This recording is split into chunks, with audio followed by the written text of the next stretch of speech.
This is Cindy Wigglesworth, and Karen and Reverend Karen Tudor and I are your sort of co-hosts for today. I'll be helping to guide the question and answer session. I'll be paying attention to the chat box if you want to post things in the chat box.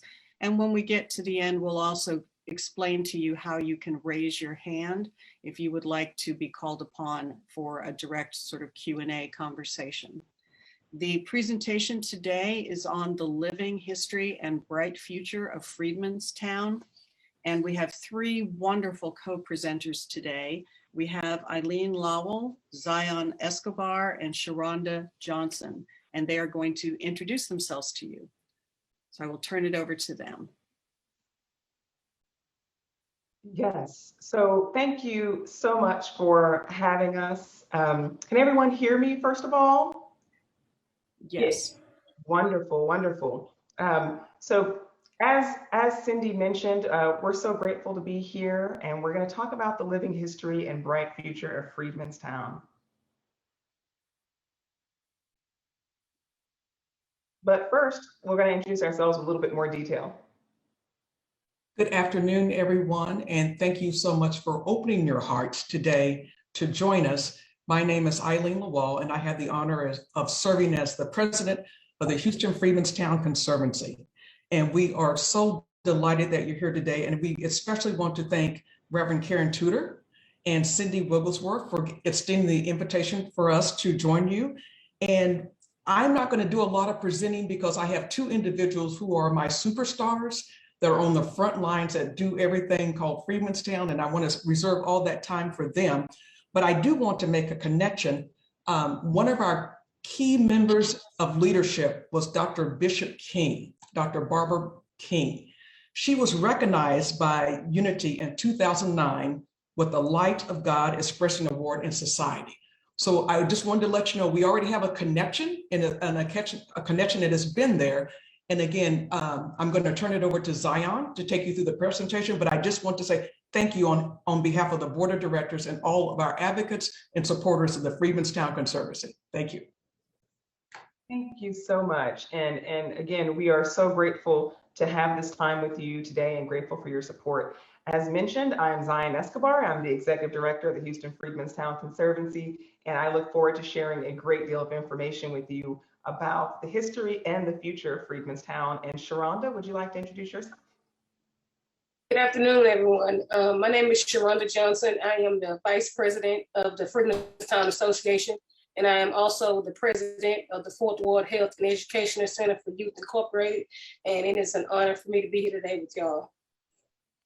Yes, and want to give you guys a disclaimer. Sharonda is a trooper. She is quite under the weather today, and she is here because she just could not stand to not be here. She's always supporting the community and wants to make sure she's representing the community. So as we move forward with the presentation, I'll share a couple of details with you all about the Freedmanstown Association on her behalf, just to spare her lungs and her capacity to have to exert herself until Q&A, and she'll be able to share anything that we get into discussion about at that time. So know that I'm sharing these things on behalf of Sharonda, in addition to the things I'll share about our organization as well.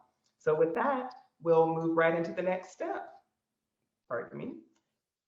So a little bit of background. If you're wondering how this conversation came to be, like, why are we here? What are we talking about? Why is this important? Why is this important to you? Why is this important to us? I'll start with this, that the Houston Freedmanstown Conservancy is charged with telling the story of freedom in historic Freedmanstown.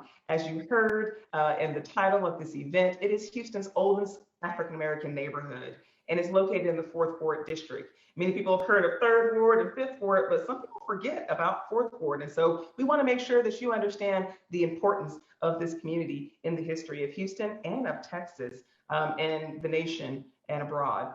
And so the Conservancy, just in case you're meeting us for the first time, you're hearing about us for the first time, we were established in 2016 as a mayoral task force, and then we formally became a 501c3 in 2018. And we are here, and our primary focus is to protect and preserve the history of Freedmanstown for the benefit of future generations specifically. We're concerned about the future, that bright future that we mentioned, and we want to make sure there's something there in the future. And so that's where a lot of these things come together. So we support community engagement, re-education, and heritage-based tourism and events, and a lot more, in fact. So our story. If you're wondering what our mission and our vision is, specifically, our mission is to preserve that historic legacy of Freedmanstown. And we want to inspire everyone with education and awareness of its unique story. I will almost bet you that once you know the real story, the true story, the tough stuff, the good stuff, the beautiful moments about Freedmanstown, you will too become invested in this story of freedom.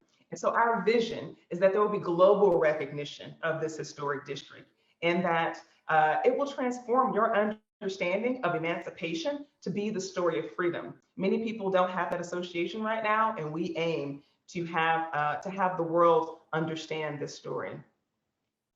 So we have a couple of goals. And as you'll see, our goals and many organizations in the community, they parallel each other. But what I'll share with you here today is that several of our goals are to support the Heritage District and its improvements, to support advocacy and do community building and public education, community engagement, and collaborative leadership. And so us being here today with Sharonda on behalf of the Freedmanstown Association is about that collaborative leadership. We have to do this together, and we are excited to do it together. And I think you'll be excited to see all the wonderful things that are coming in the future. With that, I'm going to transition to a little bit of background about the Freedmanstown Association. And Sharonda, I think you gave me permission to go ahead and speak on your behalf on this section, just to go rapid fire, right? Okay, so the Freedmanstown Association is a nonprofit housing and economic development organization whose focus is on the revitalization of the Freedmanstown community and the educational development of the Freedmanstown youth. They were established in 1981. And they were founded with the purpose of assuring the active and effective participation of Freedmanstown's current and former residents in the planning, the preservation, the restoration, and the development of this historic area. Their mission is to preserve and restore the Freedmanstown community and empower the residents to serve as advocates for affordable housing and economic development. And their vision is to lead a comprehensive community-based housing revitalization effort to enhance the ability of low to moderate income families and individuals and youth to achieve lasting economic viability. And there's so much more, in fact. And just to capture those goals so that you understand kind of the breadth and the depth of impact that each of our organizations will have, the Freedmanstown Association has several goals: affordable housing, serving as a resource center, serving as a community servant and to offer community service opportunities, and also historic preservation and financial empowerment. So you can see that there's a lot of intersections as far as what we do, what the Freedmanstown Association has been doing, and all of it comes to the aid of ensuring that this important community is here in the future and that people know the story in a way that you can't quite grasp as it is today. So I want to just bring you through some really quick history. This is going to be like one of those flashcard things you see on social media where it's like rapid fire, the story of something. So the story of Freedmanstown and Fourth Ward in a nutshell is going to go by pretty quickly. We're going to start with the founding of Houston, 1836. So look at this image. And I just have to, it makes me smile. This is what the Allen brothers sold to the folks who were going to immigrate to the Houston area. And it kind of looks like a European, wonderful countryside, mountain village or something like that. This is what they told people Houston looked like. We all know better, right? But this is how things started. They encouraged people to come to Houston for a better life and for economic opportunities. At that time, Texas was still Mexico. So 1836, you have the Battle of the Alamo. And that's when Texas actually became what it is today, when it was established. 3 short years later, Fourth Ward is created. So Fourth Ward has always been here. It's always been part of the story and the lifeblood of Houston growing and thriving. And you can see Buffalo Bayou through the center there. This has always been the lifeblood of Houston's vibrancy as a port city and things like that. Fast forward a little under 30 years, and Texas emancipates its enslaved persons. And those folks leave those plantations along the Brazos River and various locations, and they move towards Houston. The biggest migration was towards Houston. So you can see it here graphically. All of this green area, those were plantation areas. So people are leaving these spaces looking for a better life, looking for economic opportunities. So you have migrants coming in from European settlers. You have people who've been here and now got their freedom, and they're looking to migrate to Houston. And so Freedmanstown is where the Black community settled and established itself. And so you'll notice here also there's a 51-mile trail. We'll share a little bit more about that later when it comes to the future and the bright future of Freedmanstown in this community. But just take note of that connection between Galveston and this large area here in the city of Houston. So 5 years after emancipation, again, we said we wanted to change our understanding of the story of emancipation to actually be the story of freedom. 5 years after gaining his freedom, Jack Yates, I call this the house that Jack built. Jack Yates, which if you think about Jack Yates High School, the place that George Floyd graduated from, the person who's behind kind of the formative years that led to TSU being created, the founding of Freedmanstown, the gentleman behind that built this house, which still stands today in Sam Houston Park, which is in downtown. So in 1870, Jack Yates built this house. That automatically should make you ask a couple questions. Wow, what was happening to these folks? And look, if he was capable of doing this just 5 years after his emancipation, what embedded potential has been restrained through this process and this history that we've experienced from slavery to emancipation. After emancipation, this is what happened next. So moving forward into the 1900s, again, we're moving quickly through this history, but you should know that this was a thriving Black community. And by 1915, there were over 400 Black-owned businesses in Freedmanstown. It got this namesake called the Harlem of the South, even though it predated Harlem. But that's a name that was attached to it later in its history and its story. You should know that it had jazz clubs, it had beauty shops and restaurants, and the West End Park, which was Houston's largest baseball park, until I-45 came along and it was demolished and I-45 was constructed over it. So before there was Minute Maid, there was West End Park, and that was in Freedmanstown, and people have no idea. And so I encourage you to reframe your thinking about this place and its stories. 1914, the historic brick streets, which you may have heard about. There's been so much interest and so many changes associated with the street. You should know that these were resilient and empowered people. They built their own businesses, schools, and libraries, and these paved brick streets are still there today. And Sharonda actually has been the front and center. I look forward to us sharing stories in the dialogue section about how much effort and advocacy and fighting for her community that she and others have done to make sure those streets are there for us to be able to reflect on why this place is important and have this proof of the incredible tenacity of these people and a history that could have easily been completely uncovered and not known to us at this day and time. Moving into the 20s, from the 20s to the 70s, I'll say property laws, and I-45. That's something you should take note of. So there were housing policies that segregated Black people through the 20s. There were laws to be able to take land away from Black residents in the 30s. 40,000 residents were displaced because of the construction of I-45 in the 50s. And in the 70s, there was a lot of plans being created through the city, through the planning department, through other entities that displaced much of the previous residents of Freedmanstown. And so now people know it as Midtown.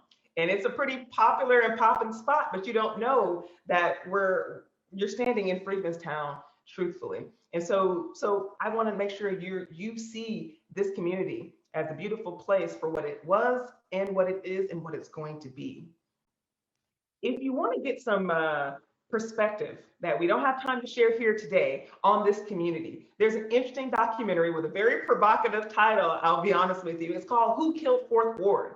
And if you want to put it simply, it's the story about the poor and the wealthy. Not necessarily the poor versus the wealthy, but both of those two stories playing out in parallel, and there's winners and losers all along that path. And what you should know, just to pull a couple of quotes from that documentary, you can go on YouTube and you'll find it's a 3-part series. It'll take you a second to get through it, but it's worth every second of the watch. What you should know is that there were quotes there that stand out. I look forward to hearing feedback and you guys sending us information after you've had a chance to experience this documentary. But basically what they say is that there were poor people who lived in spaces that were owned by wealthy people, and that those wealthy people were not paying their fair share of taxes. And that the Chamber of Commerce at the time, and you'll see this in the documentary, that they said eventually Fourth Ward will become part of downtown, don't you think? And they said, oh yeah, there's no question. And if a proper tax were put on that property, it would happen pretty fast. It will happen. This documentary was from the 70s. So here we are in 2021. And what you should know is that Fourth Ward represents a microcosm of all the problems that afflict and affect poor people, and that everybody should be concerned about this place, because while it's Fourth Ward today, it might be them tomorrow. And that's what should cause you concern and urgency to support and understand this story and how it can survive going forward and your role in it. And so with that, I want to switch to a conversation that you may have heard a lot of folks talking about as of late, and that's equity. And if you are at all sympathetic to the conversation about equity or curious about it, understand that equity in the context that we're talking about here in Freedmanstown means promoting justice, right? Equity is to promote impartiality and fairness within procedures, which you can understand if you have any history of housing policies. There was not fairness there. And that's how Freedmanstown came to be what it is today. And that there was no equity in the processes and the distribution of resources and rewards by institutions and the systems that be to help this place. And that if we want to tackle equity issues, we have to understand the underlying issues and the root causes of disparity within our society. And so Fourth Ward is important and Freedmanstown is important because it captures a lot of this equity conversation. If we can get it together and we can get it right in Freedmanstown, there is hope for so many other spaces in Houston, minority spaces, Black and brown, to be honest with you, in the city of Houston. And so I want to give you this graphic, and it may be a little corny, but I just want to encourage you to look at this and say, people are talking about equality, equality. Well, there's a nuance I want you to be aware of between equality and equity. Equality is everyone should have a bike, right? Everyone should get a bike. Give everyone a bike. That'll fix the problem, right?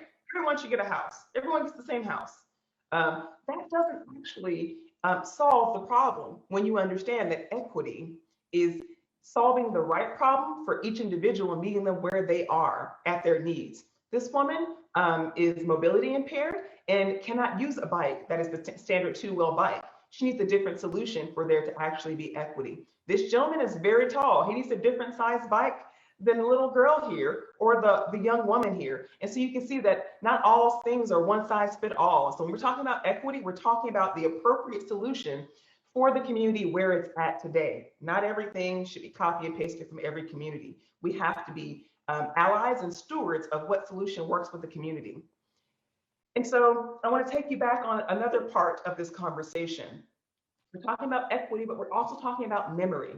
And in order to truly understand the true memory of a space, which I zoomed past all that history, there's a lot more you don't know, and I look forward to sharing that with you in the coming months and years.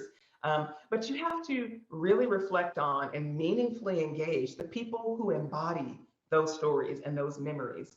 And so as part of the rebirth of Freedmanstown, we hope to demonstrate equitable development and historic preservation, and have people understand that the memory of this space is just as valuable as its existing and future infrastructure. And again, I'm moving fast here because I want us to engage in dialogue about this story and this memory. But I want you to know, overall, this community did not change overnight. I just chronicled from the 1830s to the 70s even, how much changed and how many levels of impact there were. You know, this community was suffocated slowly by disinvestment in infrastructure. And so what's important to know, and this is a statement that I say to others and that I say to myself, and I encourage you to be part of this conversation, is that you can't do it without us. And the us is different depending on what your perspective is and where you sit as a stakeholder. But I want you to know, and I want you to think that community engagement, which is what we're doing here together right now, we are engaging ourselves. We are empowering ourselves with the knowledge to understand the importance of this story, is that this is a powerful tool. It's not just us talking because we want to have a conversation and tell stories to make ourselves feel connected to something.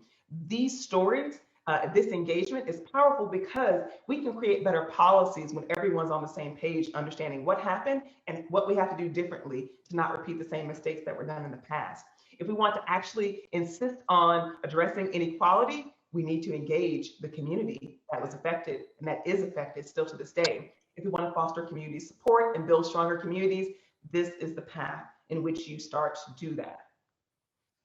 So I'm going to take a breath. I know I've been going really, really fast, but I just want to say that's a lot of change in a community. There are a lot of people and there are a lot of stories that happened along the way and all that change. And a great many of them were really, really, really tough experiences. And tough is not even the right word, I'll be honest with you. But what's happening now? We talked about this bright future. What does this look like? What does it feel like? And where are we heading together, right? So I'll just a real quick snapshot. You'll see here the Visitor Center, the African American Library, the Ned Pullum House, the Antioch Baptist Church, Bethel Baptist Church, the Yates Museum, historic cemeteries, the Founders Cemetery, Beth Israel Cemetery. Both those things are located in Freedmanstown. That's the founders of Houston, y'all. The founders of Houston, their cemetery is located in Freedmanstown. The oldest Jewish cemetery in the state of Texas is located in Freedmanstown. There are more stories, not just Black stories, that need to be uncovered and connected here to understand how things came to be. And this, of course, is the another historic home. All of these are in various states of designation, of landmark status, and things like that. But you should know there are several UNESCO slave route sites of memory here. The African American Library, several of those mentioned, Antioch Baptist Church, things like that. So this place is internationally important. So it's worth protecting and preserving it. You can see some of these assets on a map here just to see how they span I-45, which you can see how that project bisected the community and really cut it in half and change the dynamic of the community going forward in a not beneficial way. So we're talking about envisioning the future, right? While protecting and preserving it. That's where we're heading it. And so we have these concepts, ideas, and inspirations that we're working on behind the scenes, but we are engaging the community in that dialogue to find out what they want to see, how they feel about their community, and what they want it to look and feel like going forward. And so these are just some inspirational images showing you, that adaptive reuse of homes, parks and public spaces and engagement spaces, sites of memory, using green space, using spaces of memory that are architectural and monumental to tell this story and to draw people into this story is part of what we aim to do as a conservancy. But there's actually even more going on behind the scenes when it comes to preservation and affordable housing and things like that that Sharonda is doing that we look forward to discussing in our Q&A here shortly. Just to give you some nuts and bolts about what's happening on the actual protection level, you saw all the things I shared with you in that very quick history from the 1800s to the 70s and now. There are very specific and targeted things you can do to give real protection. And we are working on those things right now. And it's everything from historic districts and protected landmarks. There's emancipation trails that are coming. We'll share a little bit more about that in the coming slides. There's the UNESCO slave route, sites of memory that I shared with you. The historic brick streets, which you see here, those are in a process of being accounted for in a process of restoration. And you can just see here the proximity of this incredible community to downtown Houston.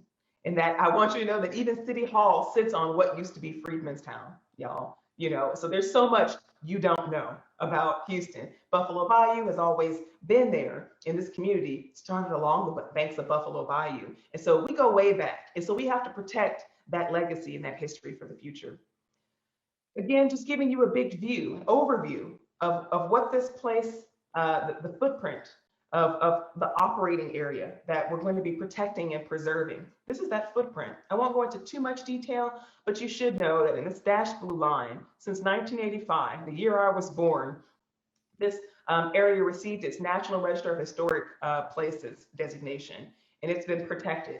But there are more protections that are needed to keep it from continuing to be gobbled up by development that does not honor the legacy and the history of the community. There's a way to do both, and we aim to do that in partnership with community organizations, with the people, to do that properly. So things that are going to be happening that honor that history, that honor that legacy, and facilitate affordable housing, adaptive reuse, and projects that show proof of why you should save structures like this. So you see these wonderful houses here. I want to share with you on behalf of Sharonda, and Sharonda, please let me know if you want to pause and share some of your history about this space. But I want to share with you, this is where we're going to have the Freedmanstown Visitor Center. This is right next door to the African American Library at the Gregory School, which is a UNESCO designated site, which is up here in the upper left-hand corner in this rendering.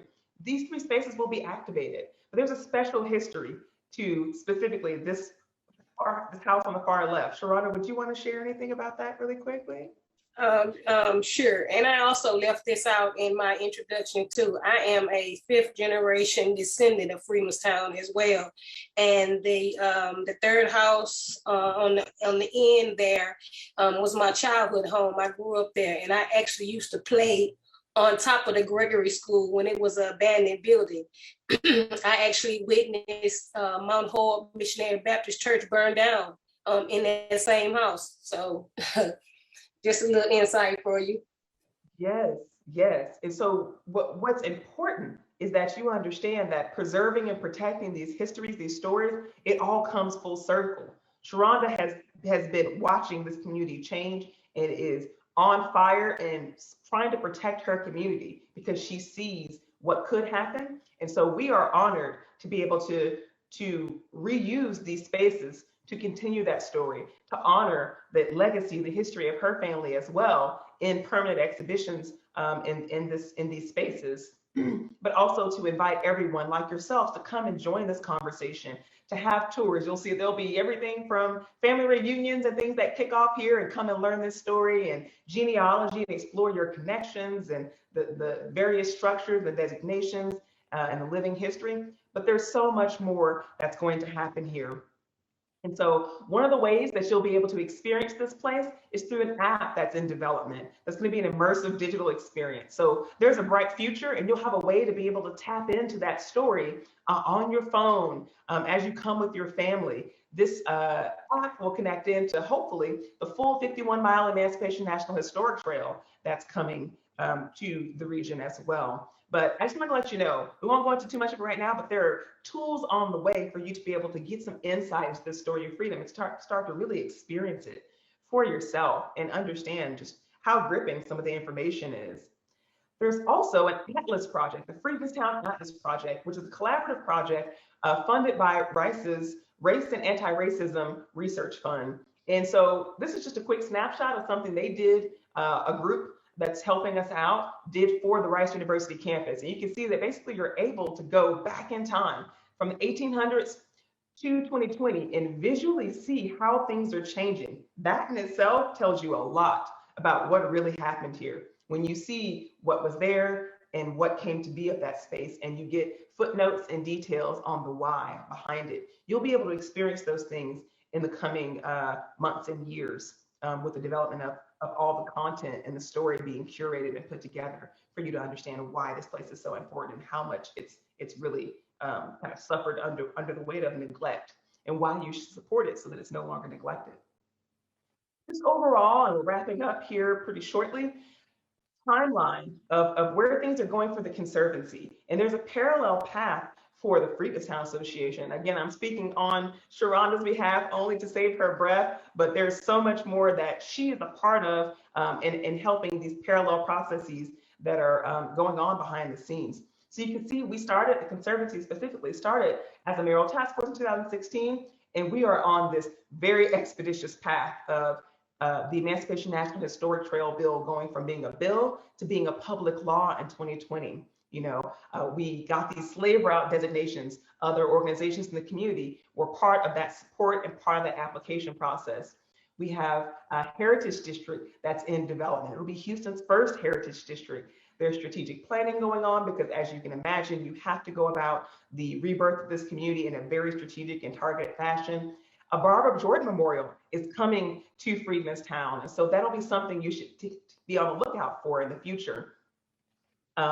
We are hoping there's going to be a Juneteenth National Independence Day Act submitted and passed soon. We are part of the efforts behind that to support that coming into being. We are launching the Visitor Center, and we are on this path from the Emancipation Trail forward with the National Park Service to put together all of the story and the data and the content necessary so that from the Emancipation Trail, moving towards the U.S. tentative list, the National Park Service will have the information and the content they need to say that this community is worthy, it has proved itself, and we have the documentation to say that this community qualifies and should be recognized as a World Heritage Site. Now, of course, we have to earn that designation, and everything you see us doing and other organizations in the community, everything we're doing is to earn that designation ultimately, and we hope to get to that destination in 2028. So there's a lot of work to be done, and we are doing that together.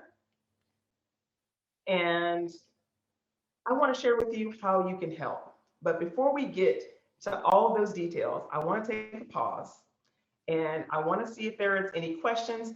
And one of the questions we were asked early on was, how do you think we could help? And so I just want to put one or two of those things out there, and we can come back to them later. But I just want to share them with you up front and let you know that there are some opportunities to support should you choose to. And one of those is a community impact project. The Freedmen's Town Association will be receiving some financial support via the Houston Endowment, a grant from the Houston Endowment, to restore historic affordable housing units. And that's a picture of those units that Sharonda has been giving her lifeblood to. And I'll pause. Sharonda, do you want to say something about this opportunity? Yes. This community impact project, this will be a wonderful way for the organization to give back to the community.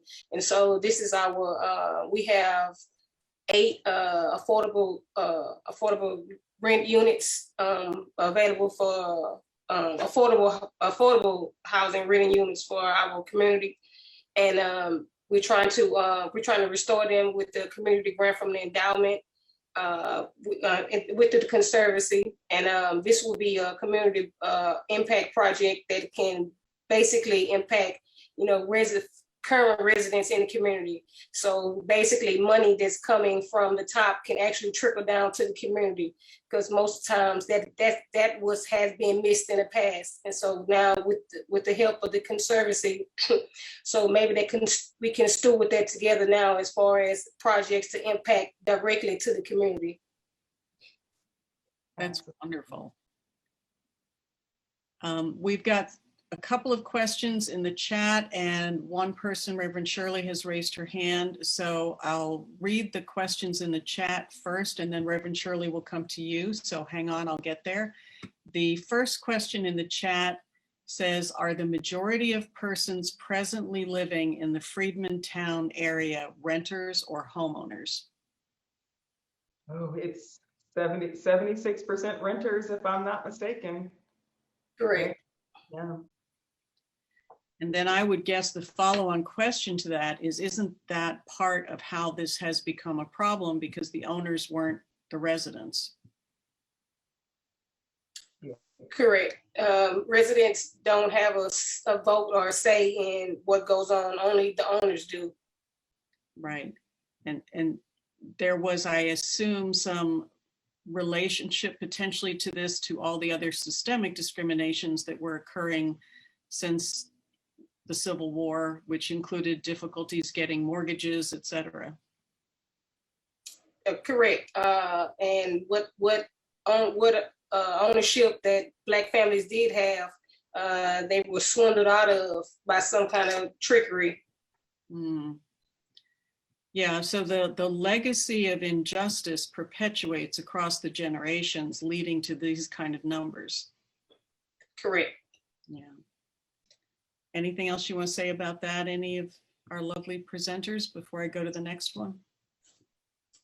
I appreciate that question. And so part of why it's so important for people to understand this story is so they can make exactly the connection that you just made there, Cindy, is that this place is what it is because people didn't understand the value of what was there. And even African American residents weren't empowered to understand and to know, and weren't specifically engaged in being protectors of their community historically. And they didn't have organizations like ourselves helping to empower them. And that's why our organizations are so important, is because you have to have an advocate on the ground helping people do all these various things. And sometimes you have to tell the story, and then sometimes you have to actually solve the problem and do the physical work. And both of those things are necessary so that your memory plus your infrastructure is there to create equity. Right. And historically, I would guess that rental properties with distant homeowners were not well maintained, which led to many of the problems you're dealing with now. Is that correct? Oh, yeah. Correct. A lot of absentee landowners. Correct. Right. And you'll, if you go check out that documentary, Who Killed Fourth Ward, you'll see that whole story played out of homeowners who essentially are slumlords. And so, but still charging rents that are the most expensive rents in all of Houston, then and now. Wow. And so is some part of your vision, just kind of carrying on in that same thread, going to help restore ownership of these homes to the residents? Well, our mission is more like community land trust, something more valuable. Well, the residents, the community, where it be a big ball, a full circle, everything comes into fruition all together. Got it. Right. And So Cindy, may I add, also, the other significance is the age of the homes. Mm-hmm. Currently, Houston has the largest inventory of spaces reflecting the 19th century that are still intact. So although the homes may not be owned by the individual landowner, by the individuals, some of the spaces that are lived in by people of color are owned by the city and have landmark protections, so that as we evolve through our mission, at least we'll know that we still have those spaces and they won't be torn down by a non-friendly individual. So we're working in conjunction with the city to ensure that those spaces that have landmark protections are part of all this vision we have in getting World Heritage designation. Wonderful. Wow. All right, I'm going to ask one more question from the chat, then I'll go to Reverend Shirley. We have a question here. What's the timeline for the new developments? Well, timeline is, I guess, maybe a bit tougher of a question to answer because it's a project by project site. For instance, the visitor center, as far as that specific development, that's coming online within the next 2 years. And we must get that up and going within the next 2 years. We're hoping it's even sooner, but I'll tell you 2 years as like the maximum.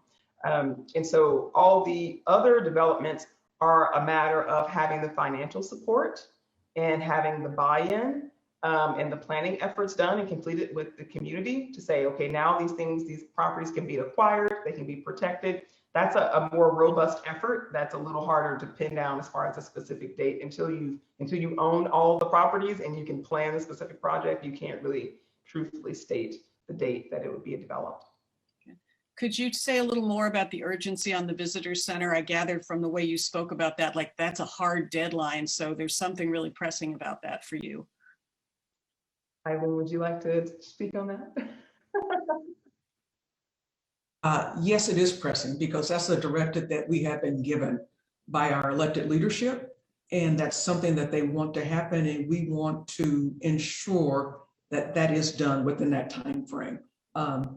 Having a visitor center completed gives a space where now our guests can go. They have a central location where they can go and learn about the history.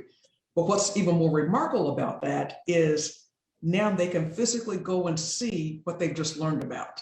They will be able to leave that visitor center and see the first freed school for children, see the first Brick Street, see houses that are 1870 or that were built in 1865. If you visit the National Museum of African American Culture in DC, one of the things that you hear when visitors leave after they see this beautiful structure, you'll hear them saying, wow, I wish there was some place where we could go and actually see the history that they have represented here. Well, Houston answers that question. If you're looking for a space that reflects the 1800s, 1900s, Houston has that original footprint. And that's the advantage that we have right now, that we're going to ensure, again, that that visitor center is done in 24 months and that those visitors, we pull them in here. Also, not only do we pull visitors in here, we also create jobs. We create a revenue stream. And once those types of things are in place, then it is much easier to get support, not only globally, but locally, because they see the value that the space provides, not only for the community, the region, the nation, as well as the rest of the world. Wow. And inspirational, educational work like that will also help with the funding of the additional work that you're trying to do in the community. So it would build. Yes. Got it. All right, Reverend Shirley, you want to unmute and tell us your question?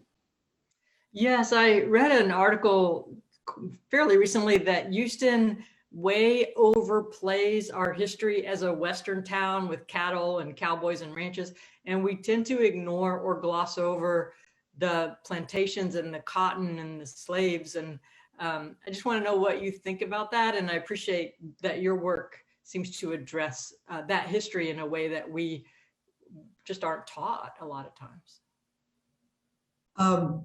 I'll take a stab at that one.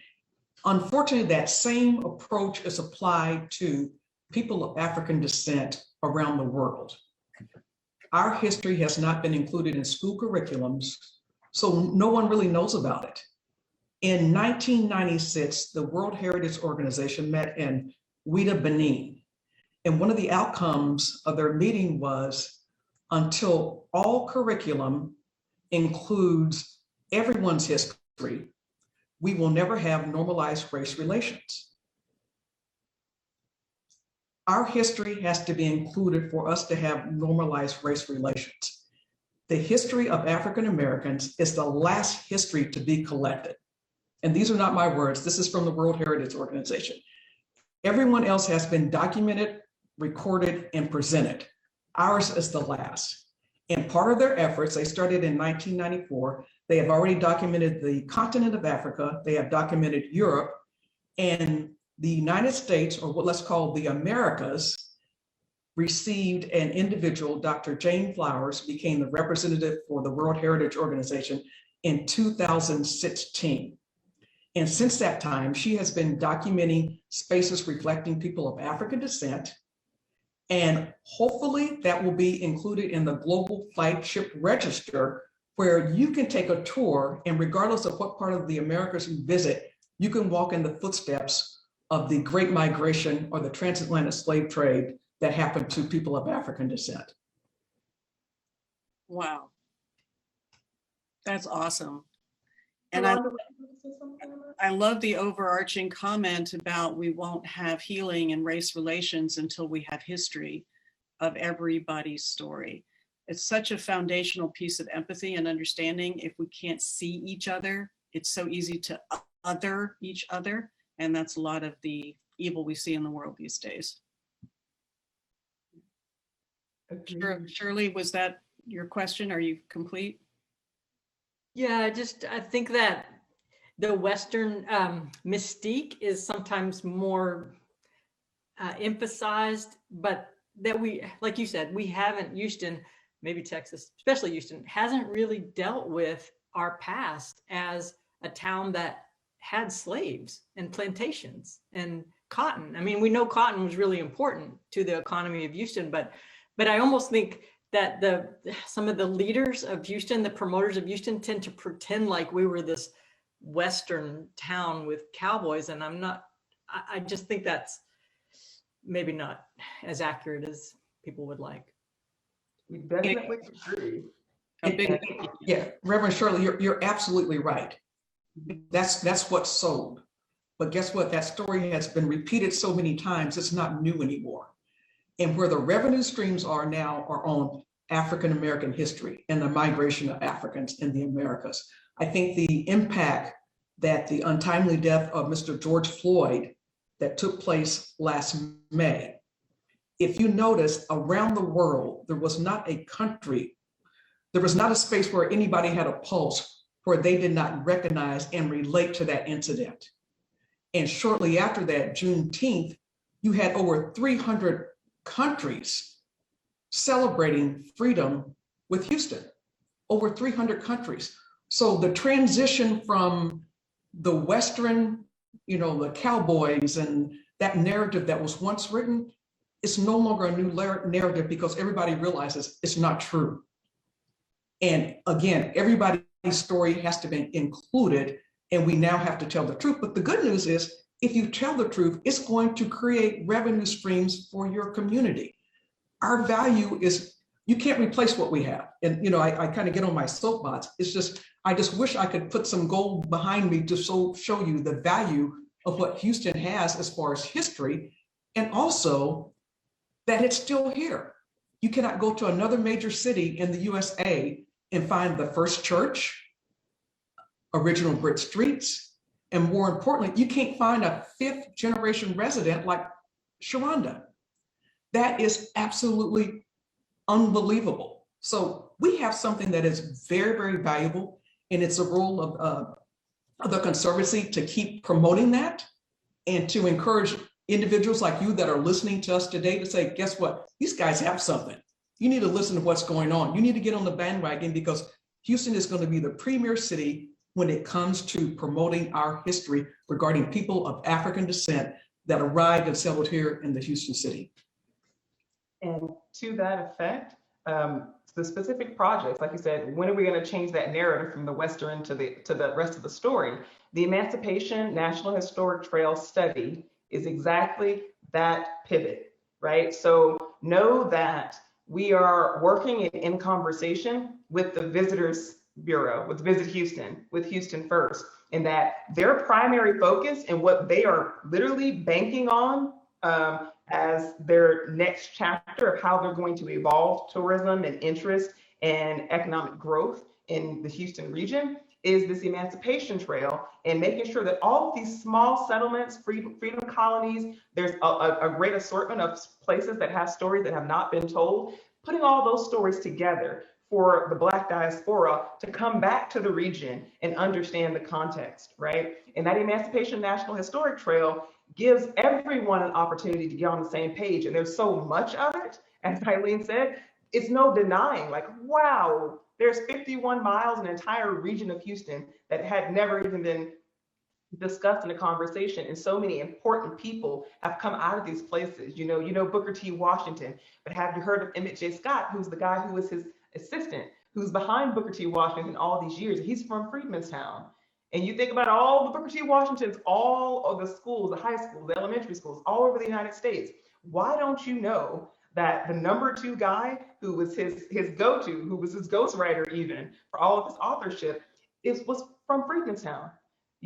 There's so many stories and hidden history that are going to be uncovered that you actually have something that's completely fresh and new, and it's refreshing, and it's going to be a healing process. And we have this entire tapestry to create that story of healing, essentially, that everyone can get behind. And you give your dollars and cents to local people who are telling their stories. And in that way, you again are creating equity. Awesome. And our program here at Unity is called Healing the Heart of America. So this is very near and dear to our own vision of the future that we're trying to live into. Wonderful. We have a couple other questions in the chat. This one says, it seems like the community is being overrun by densely constructed townhomes. Is this a good thing or a bad thing? I want to put that to Sharonda, so she can tell you the whole truth on that one. Give us the whole truth, Sharonda.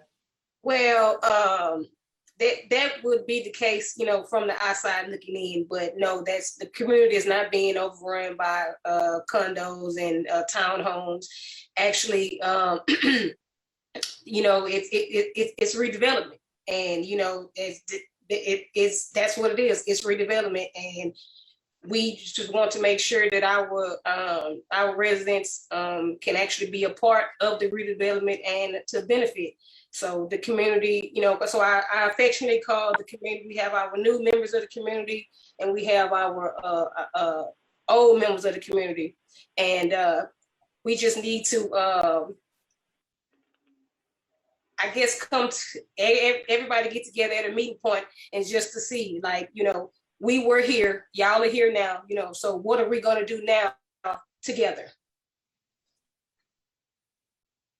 Okay, so looking for partnership from the various residents of the community, however they got there.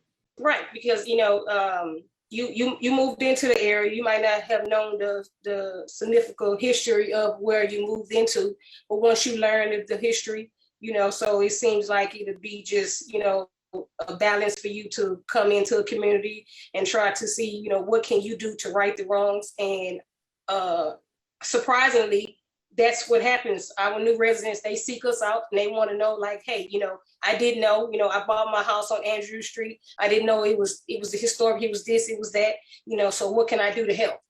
So it's just, I guess, a matter of communication, so we don't feel ill will for people buying homes in our community. No, we thank you for buying homes in our community. Our community is a rich community, and it's just not for us, it's for everyone in Houston who wants to enjoy this community. But it's just the open dialogue between the new residents, the old residents, the churches, the community, and the development. If we all get together at the table, everything will be cohesive. Wonderful. That sounds great.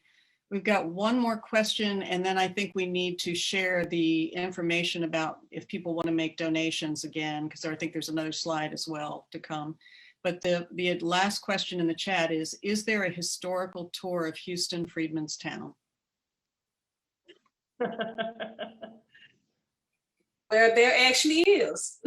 Okay. We give a historical walking tour that I lead myself, and we also have a bike tour that is led by Pastor Purvis Hall, who is also one of the Freedmen's Town Preservation Coalition members. So yes, we do have tours, and I don't have that information right now because my brain is foggy, but yes, we do have tours. Okay, well, if you guys, Sharonda or anyone could get that information to me, I'll make sure we get it shared, so people can sign up for that if they want to. Okay. If there's nothing else, I don't see any more hands raised or any more questions in the chat. Lots of compliments about excellent information and how grateful people are. I think, Zion, we could maybe go back to the presentation and you can talk a little bit more about if people want to get involved, how they can get involved. Yes, I think I see Sheila's hand. Did you already ask your question? Oh, Sheila Blake. I didn't see Sheila Blake's hand. My apologies, Sheila Blake. It's okay. It's a big screen. Thank you. So I have a little personal experience with Freedmen's Town. When I was relatively new to Houston, I was also the first woman building inspector, and I was assigned to something called the Dangerous Building Team. It wasn't the team that designated buildings as dangerous. It was the team that helped get them off the dangerous building list. So I ran into a lady named Gladys House. I haven't heard her name here, but she was a maverick and a powerhouse, and she was constantly pushing.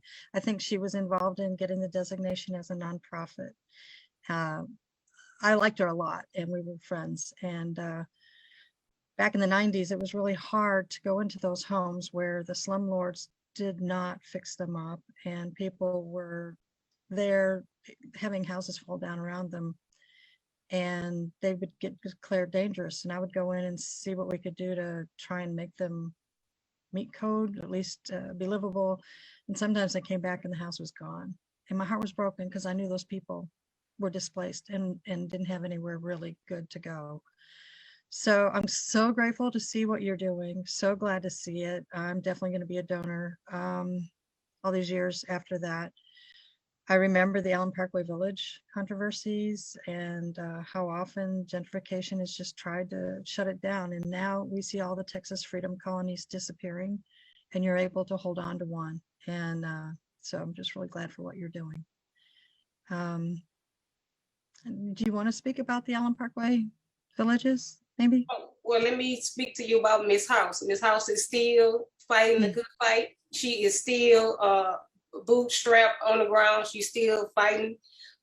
Just so you know, Allen Parkway is another jewel of ours. Allen Parkway is also a national registered place and needs to be talked about more because a lot of things happen in Allen Parkway. A lot of communities we serve in Allen Parkway. I think we have the Chinese, Vietnamese. It's a different little population in Allen Parkway, and the constant battle. Mr. Linwood Johnson, a lot of history with Allen Parkway. So I'm going to actually let Ms. House know that you were on this call. Say hello for me. I sure will. I sure will.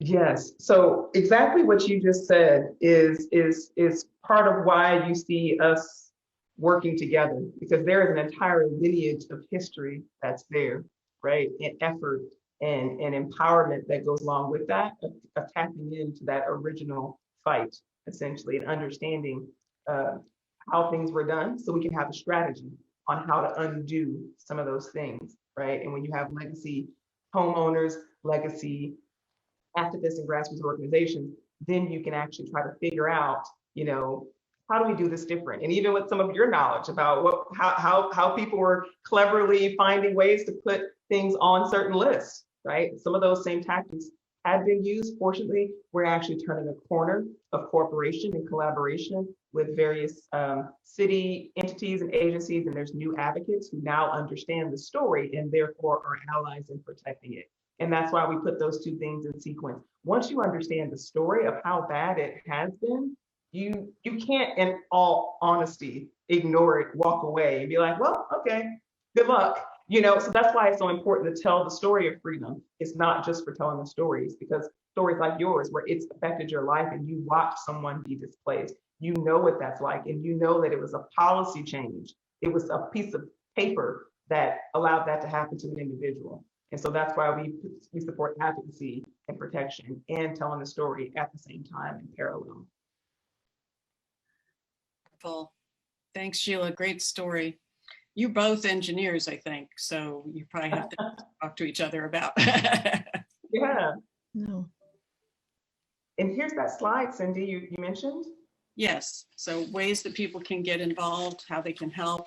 It doesn't have to be a huge donation, it looks like. Right. So there's two opportunities. The one I kind of gave you a sneak preview of earlier is on behalf of Sharonda's organization. And sorry, I just saw a question in the chat. The Freedom Colonies Project, is the Freedom's Colony considered part of the Freedom's Colonies Project? Technically, they're not the same thing. They're two separate efforts. One is kind of a larger scale quantification. This one is a very specific action oriented, not just uncovering the stories, but really getting in and doing the healing and the work of fixing that and then preserving those stories. Sorry about that for that quick detour, but I saw that in the chat and wanted to answer that from Debbie. Thank you, Debbie. But what I want to share with you here is that, you know, the ice storm happened. And thank you to everyone who's joining us here after being postponed because of the ice storm and internet connections and everyone not having a power back on yet. Sharonda, I know I was calling you saying, oh my God, how's it going? How are you doing? How are all your units, your affordable housing units going? And you told me, we have stuff going on. And of course we are resilient. We are bootstrapping it. We are fixing everything ourselves. We are DIYing it. But there are some things we could use some support on if you know someone who can help us. So this is one of the ways you can help. This is a 2-for-1. this is a historic preservation project, a community impact project that you would be matching funds from the Houston Endowment that the Conservancy is helping to support the association with, and you'd be helping with the post-ice storm recovery from pipe damage and roof and things that were already not so well, because this is an incredibly historic building. Sharonda, what's the date of these two units specifically?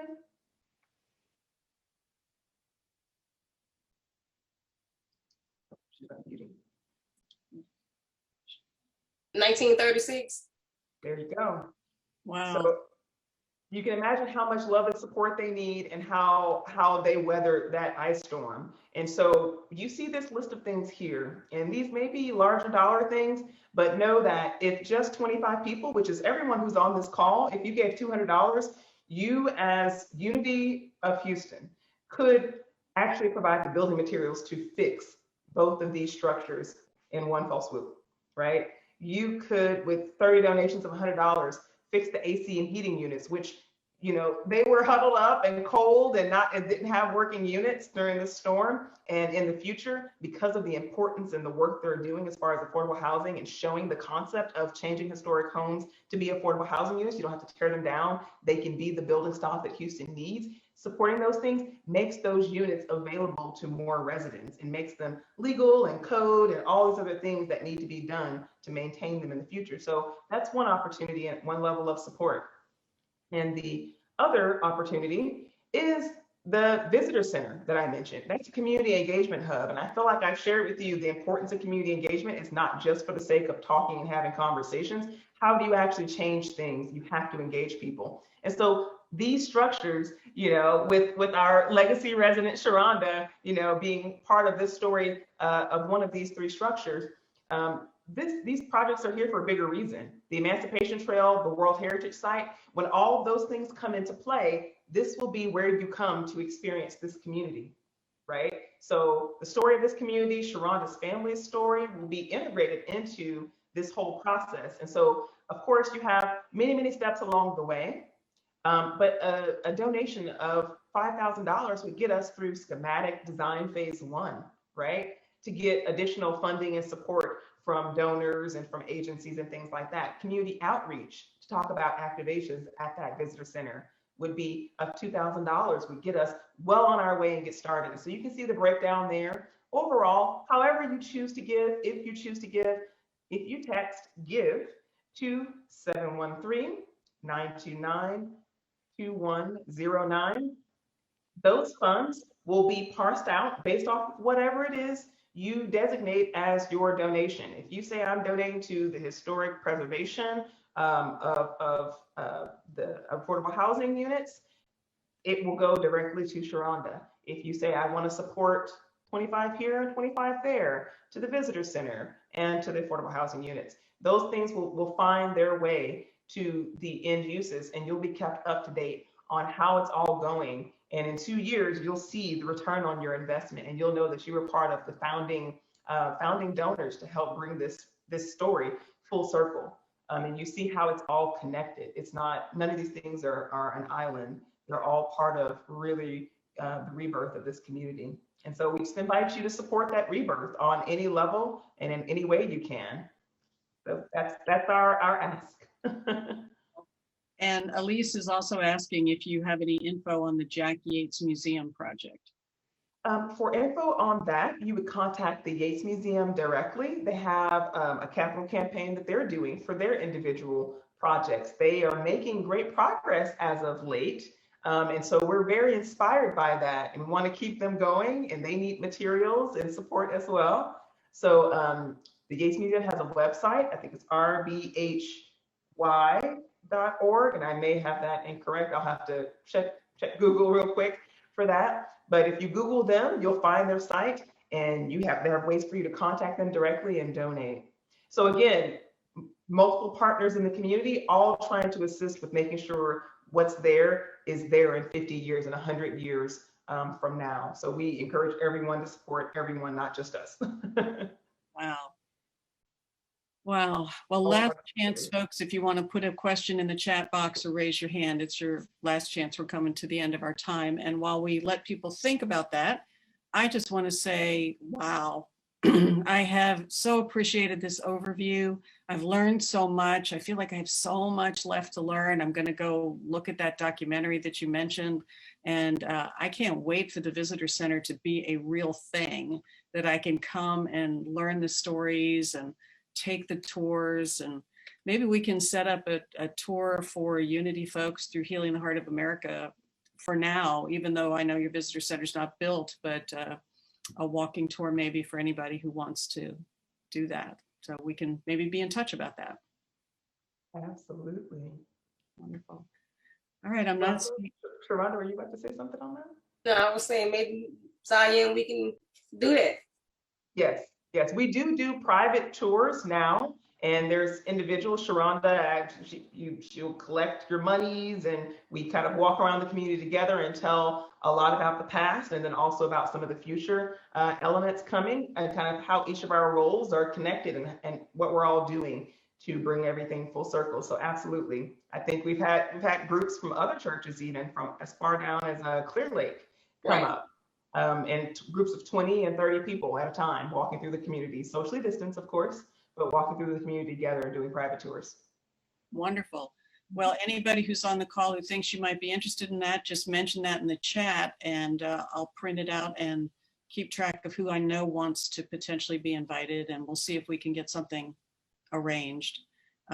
This has just been so exciting to me. I'm definitely going to be making a donation to support your work. I think it's a crucial part of Healing the Heart of America, which is what we are about. And until we see clearly, we can't heal. And you're part of helping us see clearly. And I am so deeply indebted and grateful to you guys for the hard work you're doing.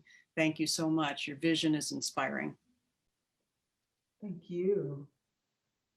And again, I just want to say on behalf of the board of directors of the Houston Freedmentown Conservancy, thank you all for taking your time to join us. I mean, you could have been outside enjoying the beautiful sunshine and you came in to hear the story, which is very important. But again, you know, thank you was just 2 words, but we truly, truly thank you for your time, your commitment, and thanks again to Reverend Tudor, and a special thanks to Cindy for pulling this together. And we look forward to continuing our relationship with y'all. And again, thank you so, so much.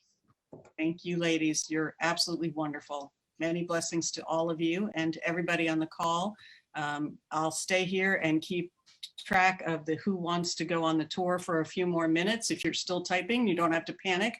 But at this point, I guess we can consider ourselves adjourned. Reverend Karen? Well, all I was going to say is that we'll pick another beautiful Sunday afternoon or an afternoon with sunshine in the spring and come and walk the streets of Freedmenstown. That would be quite an honor and definitely a beautiful education. So thank you so much for being with us. We're beyond thrilled, and you can see in the chat a lot of everyone here has been really so impressed and blessed by you. So thank you. Thank you. I think we got some labyrinth enthusiasts wanting to go check out the labyrinth in particular. We'll have to make sure that's part of the tour. I am too. I'm very interested in that. Yes. All I right. just want to share with you all while you're watching this picture. You can see Sharonda down in the front right-hand side of that picture. You should know that she is not only partnering with the Conservancy to facilitate many different community impact projects, but this is maybe two of the 3, I think, that we're doing in collaboration together as far as financial sponsorship. This labyrinth will be restored. So there's going to be construction and kind of rehabbing of bricks and things like that. So we've got volunteers out here to help take away the weeds and things that were overgrown, of course, over the course of COVID. Things haven't been maintained. And of course, the organization, which used to be Mount Carmel Baptist Church, which has one of the community elders as its leader, needs that support and couldn't get out there and do it themselves. We don't want them to have to pay for that. So we may call upon you guys to come out for a day of service, you know, on a different day, as well as a tour for those who want to get involved and want to get engaged. We'll have another tour to complete the rest of that cleaning and clearing process. But yeah, so this is different folks, some from the community, others wanting to understand the community, coming together to benefit the community, to impact the community. So we want to do more of this. And so thank you again, Sharonda, for being the glue that brought this together, because we came on to that effort because of you and because of the work that you're doing with Miss Lou Williams, the elder whose site this is. Wonderful. Thank you. Thank you.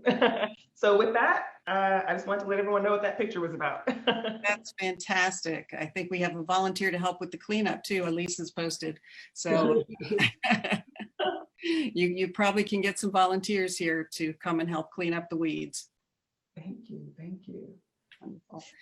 All right. Well, I wish you all a very blessed evening and a wonderful week. And I'm deeply grateful for your time and your brilliance and the work that you're doing and the vision that you're holding. And I pray and will keep my prayer over the whole of it. And Reverend Karen, do you want to end with a blessing of any kind? I can do that.